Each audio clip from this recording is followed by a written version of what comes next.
প্রতি ঈদে প্রতি উৎসবে রাস্তায় দুর্ঘটনা বেড়েই যায়। মানুষ বাড়ি ফিরছে, ট্রাক বাসে যে যেমন করে পারে গাদাগাদি করে, ড্রাইভাররাও তাড়াহুড়া করে ঘুমের ঘরে গাড়ি চালায়। একটু ভুলের জন্য মৃত্যুর মিছিল হয়ে যায়।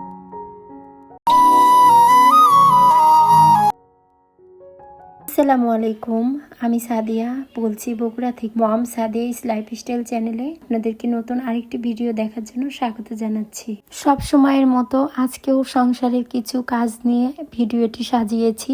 আশা করছি আপনাদের কাছে খুব ভালো লাগবে, তাই বলছি প্লিজ শুরুতে একটা লাইক দিয়ে ভিডিওটি দেখা শুরু করবেন। আজকের ভিডিওটা শুরু করেছি অনেক সকাল থেকে। ফজরের নামাজ পড়ে আসলে সংবাদটা দেখে খুব খারাপ লাগছে। যখনই ভাবি তখনই খারাপ লাগে।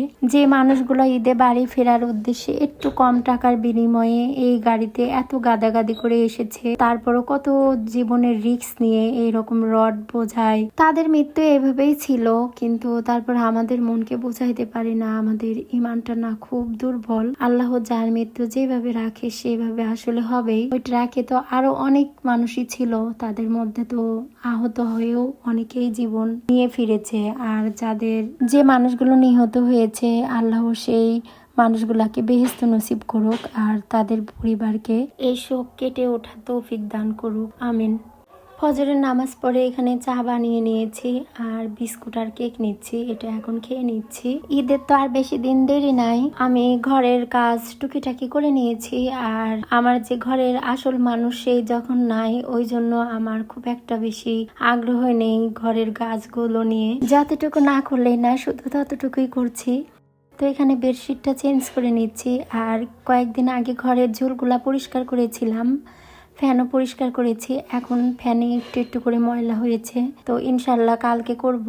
আর আরাফার দিন তো ইনশাল্লাহ রোজা রাখবো। আপনারা আরাফার দিন কে কে রোজা রাখেন জানাবেন।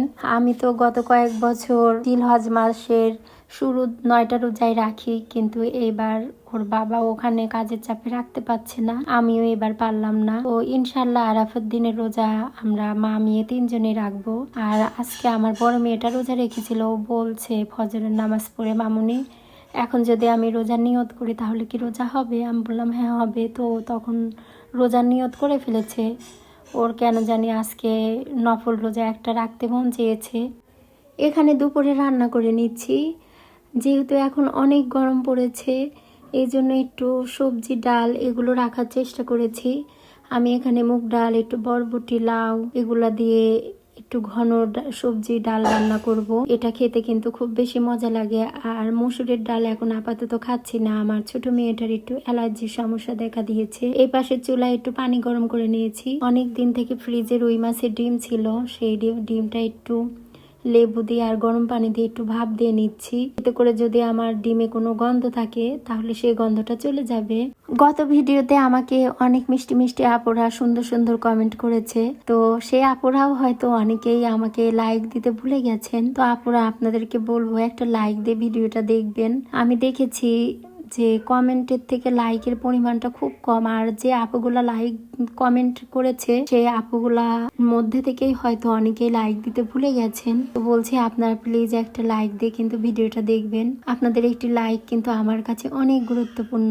আপনার একটি লাইকের কারণে আমার এই ভিডিওটি আপনার মতো আরো অনেকের কাছে পৌঁছে দিতে সাহায্য করবে, তার সাথে আমাকে নতুন নতুন ভিডিও বানাতে উৎসাহ জাগাবে। মাছের ডিমটা আমি ভাপ দিয়ে পানি ফেলে দিয়ে আবার সুন্দর করে পরিষ্কার করে নিয়েছি। নিয়ে ওপরে যে একটা সাদা আবরণ থাকে পাতলা, সেটা উঠিয়ে নিয়েছি। নিয়ে এখানে বেশ খানিকটা পেঁয়াজ মরিচ দিয়ে ভেজে তারপরে মশলা কষিয়ে নিয়ে আমি ডিমগুলো দিয়ে দিয়েছি। এখন ডিমগুলো একদম ভাজা ভাজা করে ফেলেছি। আর এইভাবে ডিম ভাজি খেতে কিন্তু খুব বেশি মজা লাগে। আমার ডিম ভাজাটা অনেক সুন্দর হয়েছে। আমার ভিডিওর কোনো কথাবার্তা কিংবা কাজ আপনাদের কাছে ভালো লাগুক কিংবা খারাপ লাগুক, সেটা কিন্তু কমেন্টের মাধ্যমে জানাতে পারেন। আর আমার এইরকম লাইফস্টাইল ভিডিও যদি আপনারা দেখতে চান, যারা যারা আমার চ্যানেলটি এখনো সাবস্ক্রাইব করেননি তারা চাইলে কিন্তু আমার চ্যানেলটি সাবস্ক্রাইব করে পাশে থাকা অল বাটনটি অন করে রাখতে পারেন। আমি নতুন কোনো ভিডিও ছাড়ার সাথে সাথে আপনার কাছে নোটিফিকেশন চলে যাবে, আপনি আপনার সময় সুযোগ মতো দেখে নিতে পারবেন।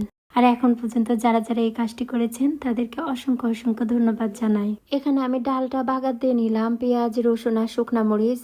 আর ডাল জাতীয় সবজি জাতীয় জিনিসে তো শুকনা মরিচ না দিলে আমার চলেই না। তারপরে এখানে কচুরলতি রান্না করব, এজন্য একটু পেঁয়াজ লবণ দিয়ে নরম করে নিলাম। নিয়ে তার মধ্যে একটু পানি দিয়ে একটু সামান্য জিরে বাটা, একটু আদা রসুন বাটা দিয়ে দিলাম, একটু হলুদ লবণ দিয়ে দিলাম। আজকের ভিডিওতে ভয়েস দিতে যেয়ে কিন্তু ভয়েসে একটু বাড়তি নয়েজ আসতেছে, প্লিজ আপনারা সেটা ইগনোর করবেন। আর আমার গলাটাও কেমন জানি আজকে একটু আটকে আটকে যাচ্ছে। আমি এখানে মশলাটা ভালো করে কষিয়ে নিয়েছি, এখন আমি চিংড়ি মাছ দিয়ে দিচ্ছি।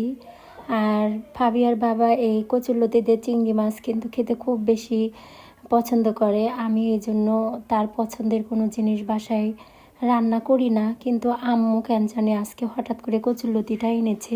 আর দেখলাম যে ফ্রিজে কিছু চিংড়ি মাছ আছে, আমার বোন ঢাকা থেকে আসার সময় এনেছিল, তো ওই জন্য আজকে রান্না করে ফেললাম।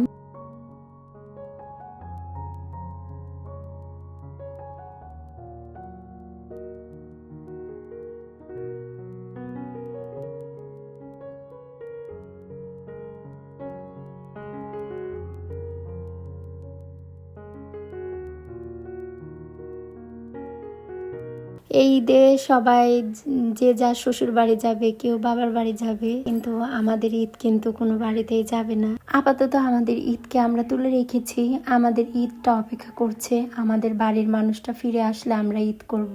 আপনারা সবাই সকল প্রবাসীদের জন্য দোয়া করবেন। আমরা তো আমাদের সন্তান আত্মীয় স্বজন সবাইকে নিয়ে আছি, আর তারা কিন্তু সম্পূর্ণই একা, আর তাদের ঈদ, তাদের কিন্তু কোনো আনন্দ নেই। আমি এখানে একটু সিরাম রেডি করে নিচ্ছি। এখানে ছোট্ট একটা হাঁড়ির মধ্যে একটু পাউডার নিয়েছি, আর তার সাথে আমি একটু লেবুর রস দিয়ে নিচ্ছি। আমরা তো অনেকে স্বর্ণের পাশাপাশি কিন্তু রূপার জিনিসও ব্যবহার করি, রূপার আংটি, রূপার নুপ, আর সেগুলো ব্যবহার করতে করতে কিন্তু ময়লা জমে যায়, আর রূপার জিনিসগুলো কিন্তু একটু কালোর মতো হয়ে যায়। তো এখানে আমি লেবু আর যে ওয়াশিং পাউডারের যে পানি, এর মধ্যে নূপুর দিয়ে নিচ্ছি। পানিটা কিন্তু অবশ্যই একটু হালকা হালকা গরম হতে হবে। তো এখন আমি এই পানিটার মধ্যে নূপুরগুলো দিয়ে দিচ্ছি। এখন সামনে যেহেতু ঈদ, আর ঈদের সময় কিন্তু এই জিনিসগুলা দোকানদারের কাছে খুব বেশি ভাব বেড়ে যায়। একদিকে টাকাও বাড়তি নেয়, আবার বলবে এখন দিতে পারবো না, তো সময় নাই, কাজের অনেক চাপ। তো দরকার কি, আমি যদি বাসায় দোকানের মতো করতে পারি। আর আমি বেশিরভাগ চেষ্টা করি স্বর্ণের জিনিস, তারপর রূপার জিনিস বাসায় এইভাবে করার। আপনারাও ইনশাল্লাহ করে দেখতে পারেন, দেখবেন যে দোকানের মতো সেম না হলেও কাছাকাছি যাবে। আর দোকানে তো ওনারা কি একটা মেডিসিন ব্যবহার করে, এই কারণে কিন্তু বেশি সাদা দেখায়। আর আমি যেভাবে করছি, আসলে এটা আমি করছি না, আমার বোন এটা করছে, আর আমিও তার সাথে সাথে হেল্প করছি। পুরাতন একটা ব্রাশের সাহায্যে ওই যে ভিজে রেখেছিলাম সেই পানিটা দিয়ে আমার বোন এখানে ভালো করে ঘুষে ঘুষে পরিষ্কার করে নিচ্ছে। এই ব্রাশের মাধ্যমে করাতে হয়েছে কি, যে নুপুরের যে ছোট ছোট ছিদ্রগুলো আছে, খুব সুন্দরভাবে সেগুলোর মধ্যে থেকে কালো কালো ময়লাগুলো চলে গেছে। তারপরে এখানে শুকনা একটা তোয়ালের মধ্যে নুপুরগুলা নিয়ে ভালো করে মুছে নিচ্ছি। তো আপনারা কিন্তু চাইলে এই কাজটা করতে পারেন। আর এটা যদি দোকানে দেওয়া হতো তাহলে কিন্তু 500 টাকার নিচে তো নিতই না, বরঞ্চ আরো বেশি নিত। এখানে 3 জোড়া নুপুর ছিল। বাসায় যে এটা আমরা পরিষ্কার করে নিলাম, এতে কিন্তু আমাদের কোনো খরচই হয় নাই, তো আমাদের কিন্তু 600 টাকা এখানে বেঁচে গেল। তো এইভাবেই কিন্তু আমরা সংসারে একটু টেকনিক খাটিয়ে চললে কিন্তু অনেক টাকা বাঁচিয়ে ফেলতে পারি। তো দেখেন নুপুরগুলা কিন্তু একদম সাদা ঝকঝক করছে। আমি এইভাবে স্বর্ণের জিনিসও পরিষ্কার করি, কিন্তু অন্য উপকরণ দিয়ে। এটা বিকেলের ভিডিও, এটা হলো জলপাইয়ের আচার। এই আচারটা যখন ফাবিয়ার বাবা বাইরে যাবে তার আগে করেছিলাম শীতকালে, তারপরে ফ্রিজে রেখেছিলাম বয়ামে, উঠাবো করে কিন্তু 5 কেজি জলপাইয়ের আচার দিয়েছিলাম। এখন এসে এতটুকুতে ঠিকেছে, তো এখন ভাবলাম না, এখন একটা বয়ামের মধ্যে উঠিয়ে ফেলি। আর এখানে আমের আচার করেছিলাম, এই আমের আচারটাও ছিল প্রায় 3-4 কেজির মতো। তো খেতে খেতে এতটুকুতে এসেছে। আর আমি কিন্তু আচার করলে মিষ্টি আচার করি, এই জন্য তাড়াতাড়ি শেষ হয়ে যায়। আমার কাছে না টক আচার ভালো লাগে না, টক আচার খেলে দাঁত টক হয়ে যায়। এই জন্য চেষ্টা করি যে আচারই বানাই মিষ্টি আচার করতে। আর যদিও টক ঝাল করি সেটা খিচুড়ি ডালের সাথে খাওয়ার জন্য। আর আমার মেয়েরা কিন্তু ডাল খিচুড়ির সাথে কখনোই আচার খায় না, লেবু পর্যন্ত ওরা খায় না। তো এখানে জলপাইয়ের আচারটা উঠিয়ে নিচ্ছি। আমার আজকের ভিডিওটা কার কাছে কেমন লেগেছে সেটা কিন্তু অবশ্যই কমেন্টের মাধ্যমে জানাবেন।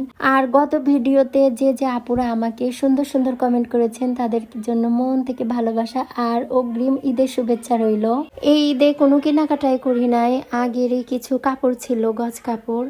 আমার আম্মুর একটা 3 পিস আছে যেটার কামিজ বানানো হয়েছে রোজার ঈদে, তো আমি সেটা সালোয়ার কালকে রাতে কেটে রেখেছি।